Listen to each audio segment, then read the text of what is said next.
الحمد لله رب العالمين والعاقبة للمتقين والصلاة والسلام على رسوله الكريم رب اشرح لي صدري ويسر لي أمري واحلل عقدة من لساني يفقهوا قولي۔ محترم سامعین، کل آپ سے سورہ نساء کی آیت نمبر 34 اور 36 کے بارے میں 35 کے بارے میں بات کی۔ طلاق کے بارے میں آپ سے جو بات ہوئی تھی کہ انشاءاللہ طلاق کے بارے میں آپ سے بات کریں گے تفصیل کے ساتھ، تو کل جو اللہ تعالیٰ نے توفیق دی اس کے بارے میں آپ سے تھوڑی بہت بات ہوئی۔ آج جو بات کرنی ہے آپ سے وہ یہ، سب سے پہلی چیز کہ قرآن کریم کی یہ جو آیت ہے سورہ نساء کی، الرجال قوامون علی النساء، کہ ہم نے مردوں کو عورتوں پر حاکم بنایا۔ بہت ساری اس کی وجوہات بیان کی گئی ہیں کہ مرد کو عورتوں پر اللہ تعالیٰ نے حاکم کیوں بنایا۔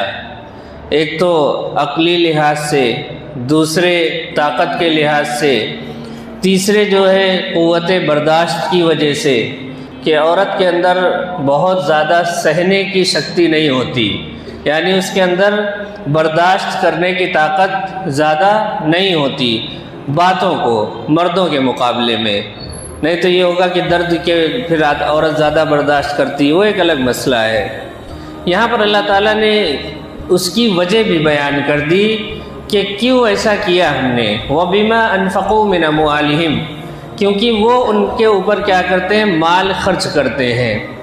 یہ اس بات کی تفسیر میں نے اس لیے کی آپ کے سامنے، آپ نے دیکھا ہوگا کہ بعض حضرات ایسے ہوتے ہیں جو چاہتے ہیں کہ ایک تو جہیز ملے خوب زیادہ، بہت لوگ تلاش کرتے رہتے ہیں۔ دوسری چیز ایک ہوتے ہیں کہ ایک مرتبہ میں چاہتے ہیں کہ مل جائے۔ کچھ ایسے لوگ ہوتے ہیں جو چاہتے ہیں کہ ہر مہینے جہیز ملے۔ وہ کیسے کہ لڑکی جو ہے سروس والی ہو تو وہ ہر مہینے جہیز لے کے آئے گی، اس کی بھی تلاش میں رہتے ہیں۔ میں آپ کو اس لیے بھی یہ بات بتانا چاہ رہا ہوں کہ یہ جو لوگ ہیں نا کہ ہر مہینے جہیز ملے، جہیز زیادہ مل جائے، اللہ نے کیا کہا کہ تم ان کے اوپر مال خرچ کرتے ہو اس لیے تم کو قوام بنایا۔ جیسے ہی آپ اللہ کی ترتیب کو پلٹیں گے، خرچ کرنا کس کی صفت ہے؟ مرد کی۔ اگر عورت خرچ کرنا شروع کر دی تو پھر آپ انشاءاللہ میاں عرف بیوی بن جائیں گے فوراً۔ جتنے بھی لوگ ہیں آپ ڈاٹا اٹھا کر دیکھ لیجئے، آپ کی زندگی میں جن کو آپ جانتے ہوں گے کہ ان کے اوپر ان کی عورتیں خرچ کر رہی ہیں تو وہ میاں صرف نام کے بچے ہوں گے۔ آپ جا کر چیک کر لیجئے گا، پھر بتائیے گا۔ بہرحال یہ ایک بریکٹ کی بات تھی۔ دوسری چیز دیکھیے، طلاق کے معاملے میں ایسا نہیں ہوتا کہ آدمی بیٹھا ہوا ہے اور اچانک طلاق دے دے۔ ریئر کیس ہوتا ہے، کوئی مجنون کوئی پاگل ہو وہی یہ حرکت کر سکتا ہے کہ اچانک بیٹھے بیٹھے اپنی بیوی کو طلاق دے دے۔ دیکھیے، ہر انسان کی زندگی میں جو لوگ بھی یہاں شادی شدہ بیٹھے ہیں ان کو معلوم ہے کہ لڑائی جھگڑے، چھوٹی چھوٹی باتوں پر ٹن پن ہو جانا یہ عام بات ہے، ہوتا رہتا ہے۔ میاں بیوی میں بہت ساری چیزیں ایسی ہوتی رہتی ہیں، تو اس کا یہ مطلب نہیں ہوتا ہے کہ بیوی کو طلاق دے دی جائے۔ دوسری چیز، طلاق سے پہلے کے اسلام نے کچھ اقدامات ہمیں بتائے ہیں کہ طلاق کے پہلے آپ کیا کیا کام کریں۔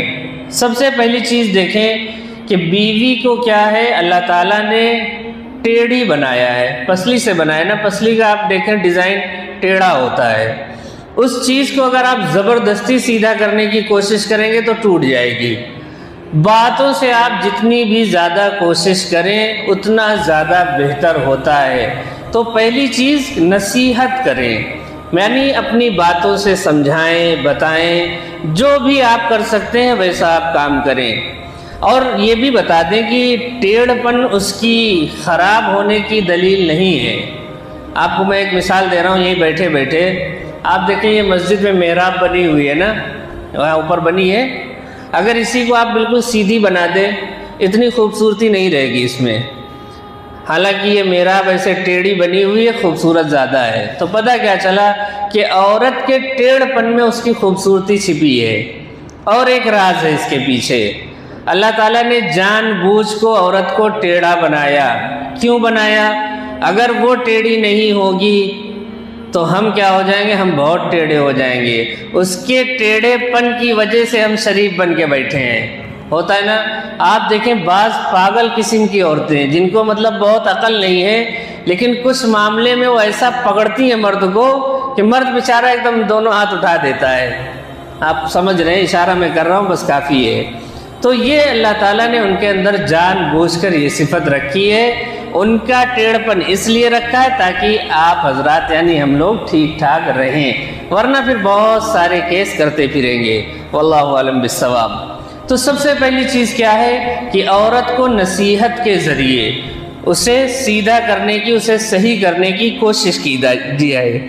دوسری چیز کیا ہے، اگر پھر بھی نہ مانے، آپ بہت باتیں بتا دیے، قرآن حدیث کی بتا دیے اور دنیاوی لحاظ سے بھی سمجھا کے دیکھ لیے کہ دیکھو بچے ہو گئے ہیں، اگر ہم لوگ کے درمیان ایسا ہی رہا تو آگے ان کا فیوچر خراب ہو جائے گا وغیرہ وغیرہ، بہت ساری باتیں اس میں کی جا سکتی ہیں۔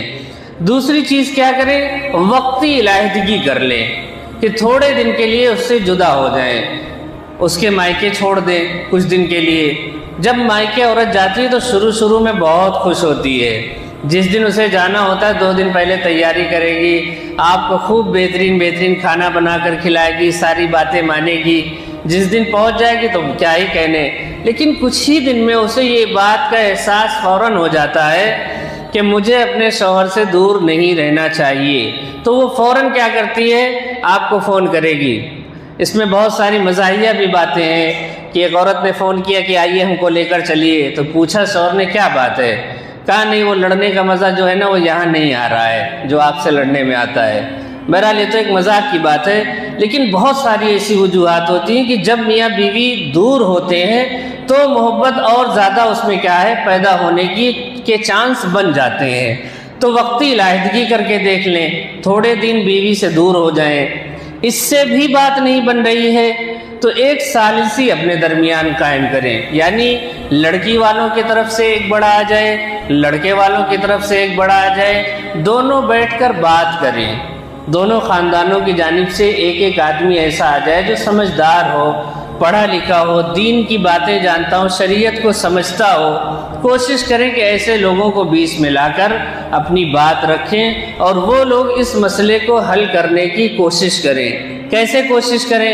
پہلے لڑکے کی بات سن لیں، پھر لڑکی کی بات سن لیں، پھر دونوں کی اکٹھا کر کے بات سن لیں، پھر ایک فیصلہ کرنے کی کوشش کریں۔ اور فیصلہ کیا کہ کوشش یہ کریں زیادہ سے زیادہ کہ بات کسی طریقے سے بن جائے، ایسا نہ ہو کہ نوبت طلاق کی آ جائے، بلکہ کوشش کیا کریں وہ ثالث جو بنے ہیں کہ آپس میں یہ لوگ کسی طریقے سے مل جائیں تاکہ ایک گھر ٹوٹنے سے بچ جائے۔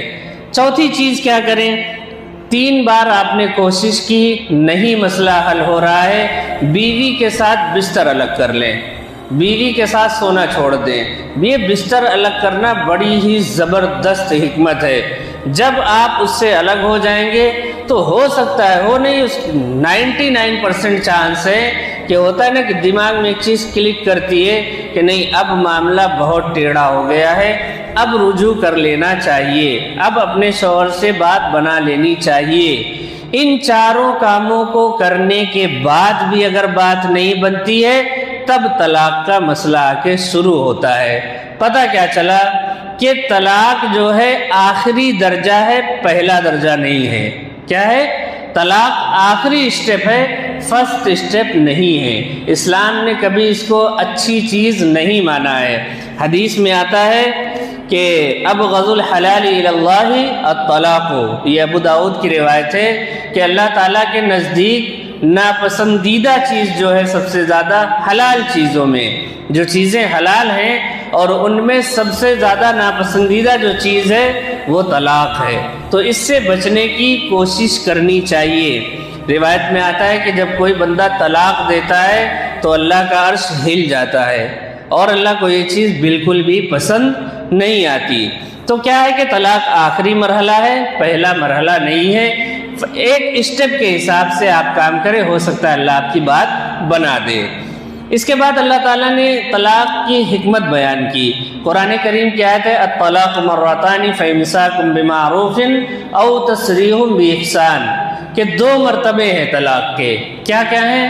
پہلی چیز تو یہ ہے کہ طلاق کے اگر اچھے طریقے سے آپ اپنی بیوی کو اپنے گھر میں روک سکتے ہیں تو روک لے جائیں، نہیں روک سکتے ہیں تو احسن طریقے سے، بہترین طریقے سے جدائی اختیار کر لیں۔ اس میں یہ اسٹیپ آپ اگر کر لیں گے تو ایک بہترین، آپ کے پاس بھی کہنے کے لیے ایک بات ہوگی کہ بھائی دیکھو میں نے سمجھا کے کوشش کی اور بستر الگ کر کے دیکھ لیا، ان کو گھر بیچ کر بھی دیکھ لیا اور بیچ میں سالس کو بھی لا کر دیکھ لیا، لیکن بھائی بات بننے کے لیے تیار نہیں ہے، تو اب مجھ سے نہیں ہو پا رہا ہے۔ ایسا نہیں ہے کہ چھوٹی سی کوئی بات ہوئی، کسی بات پر لڑائی یا جھگڑا ہوا اور آپ نے فوراً اٹھے آپ نے یوز کر دیا۔ آپ کو میں ایک مثال دے کے بات سمجھانے کی کوشش کرتا ہوں کہ طلاق مثال کے طور پر آپ کے پاس گن ہے اور گن کی 3 گولیاں ہیں۔ کیا ہے؟ ایک گن ہے اور اس کی 3 گولیاں ہیں۔ آپ دیکھیے کبھی بھی جس کے پاس لائسنس والی گن ہوگی تو اس کو یہ بات اچھی طریقے سے معلوم ہوگی، ہمارے یہاں تو بہت لوگوں کے پاس رہتی۔ تو جب آپ گن لینے جائیں گے، آپ کو جب لائسنسی گن دی جائے گی تو دینے سے پہلے یہ بتایا جاتا ہے کہ اس کو لاک کیسے رکھتے ہیں اور اسے چلایا کیسے جائے گا، کتنی دوری پر آدمی ہوگا تو اسے آپ شوٹ کر سکتے ہیں۔ کیوں؟ تاکہ آپ کو صحیح سلیقہ معلوم ہو۔ اس کے باوجود بھی دوسری بات کہہ رہا ہوں، آپ نے صحیح طریقہ نہیں سیکھا اور آپ نے گن چلا دی، سامنے والا پھر بھی مر جائے گا۔ 10 فٹ کی دوری نہیں تھی، 15 کی تھی، فلاں جتنی بھی بات آپ کر لیں اس کے باوجود بھی گن نقصان کرے گی۔ تو ٹھیک ایسے ہی آپ صحیح طریقے سے نہیں دیں گے، اس کے بعد بھی طلاق واقع ہو جائے گی۔ ایک اور بات اسی میں آتی ہے کہ اللہ تعالیٰ نے نکاح میں گواہ شرط رکھی ہے اللہ تعالیٰ نے کہ نکاح جب ہوگا تو اس میں 2 گواہوں کا ہونا لازمی ہے۔ آپ دیکھیں کہ طلاق میں کوئی گواہ کا ہونا ضروری نہیں ہوتا۔ کیوں؟ اس کی وجہ جانتے ہیں؟ کبھی کسی کمپنی میں کوئی کام کرتا ہے تو جب وہ کمپنی ہائر کرتی ہے کسی کو تو انٹرویو ہوتا ہے، لیکن فائر کرنے کے لیے کوئی انٹرویو ہوتا ہے؟ کبھی نہیں ہوتا۔ کیوں نہیں ہوتا؟ اچھا ایک آدمی بولے کہ نہیں میرا انٹرویو نہیں لیا آپ نے فائر کرنے سے پہلے، وہ کہے گا لاؤ بھی کر دیتے ہیں۔ تو ٹھیک سے مسئلہ طلاق کا بھی ہے۔ ایک عورت کہے کہ نہیں کوئی گواہ نہیں تھا، یا جج کے سامنے یا قاضی کے سامنے بات پہنچی کہ نہیں انہوں نے کسی کے سامنے مجھے دی نہیں، کوئی گواہ نہیں ہے، وہ کہے گا میں ابھی دے رہا ہوں، بات ہی ختم۔ تو جس چیز کا رکھنے کا کوئی فائدہ ہی نہیں ہے، اس لیے اللہ تعالیٰ نے طلاق میں گواہی نہیں رکھی۔ آگے چلتے ہیں۔ دیکھیے طلاق ہوتا کیوں ہے؟ سب سے پہلی چیز کیا ہے کہ ظلم سے بچانے کے لیے یہ سسٹم رکھا گیا ہے۔ ظلم کیا ہے؟ ایک آدمی کا نکاح ہو گیا، آدمی عورت دونوں میں سے کسی کا بھی نکاح ہو گیا، اس میں سے ایک بندہ نہایت غلیظ قسم کا ہے، اب بیچاری لڑکی پھنس گئی یا لڑکا پھنس گیا، دونوں طریقے سے معاملہ ہو سکتا ہے۔ تو اب اس کا مسئلے کا حل کیا ہے؟ بعض مذاہب میں تو یہ ہے کہ آپ نے ایک مرتبہ کسی سے شادی کر لی تو 7 جنم تک آپ کا رشتہ ہو گیا۔ ہمارے یہاں الحمدللہ ایسا کوئی سسٹم نہیں ہے، بات نہیں بن رہی ہے آپ دوسرا راستہ دیکھیں، اس راستے کو چھوڑیں، یہ راستے والا بھی اپنا کوئی دوسرا راستہ تلاش کرے۔ تو سب سے پہلی چیز اسلام ظلم سے روکتا ہے۔ دوسری چیز کیا ہے کہ ناقابل برداشت زندگی کو ختم کرنا۔ ایسی زندگی ہو جاتی ہے کہ گھٹ گھٹ کے جینا۔ آپ دیکھیں کہ کوئی بھی دنیا کا کتنا بڑا آدمی ہو، عالم ہو، فاضل ہو، مفتی ہو، جج ہو، وکیل ہو، کوئی بھی ہو، اگر بیوی سے پرابلم اس کو شروع ہوئی اس کا پورا شیڈول برباد ہو جاتا ہے۔ آپ دیکھ لیں جن لوگوں کی بیویوں کے ساتھ مسئلے ٹھیک نہیں ہیں اور گھریلو پرابلم میں وہ آ گئے ہیں، باہر بھی ان کی زندگی برباد ہو کے رہ جاتی ہے۔ کوئی دیوانے کے جیسا ہو جاتا ہے، کسی کی صحت خراب ہو جاتی ہے، کچھ نہ کچھ پرابلم میں وہ مبتلا ہو جاتے ہیں۔ تو اسلام نے اس زندگی سے بھی انسان کو بچانے کی، خاص کر مسلمانوں کو بچانے کی کوشش کی۔ تیسری چیز کیا ہے کہ گناہوں سے بچ جائیں۔ گناہ کیسے ہوا؟ ایک چیز آپ کو پسند نہیں ہے پھر بھی کرنا پڑ رہا ہے، ایک چیز آپ کو پسند نہیں ہے تو اس کی جگہ آپ کو دوسری چیزیں اڈاپٹ کرنی پڑ رہی ہیں، تو یہ گناہ ہی تو ہوا۔ تو اگر اس چیز کو ختم کر دیں گے تو انشاءاللہ آپ گناہ سے بچ جائیں گے۔ تو اسلام کی جو بیسک پالیسی ہے کہ کسی طریقے سے انسان کو گناہ سے بچایا جائے، تو تیسری وجہ یہ ہے۔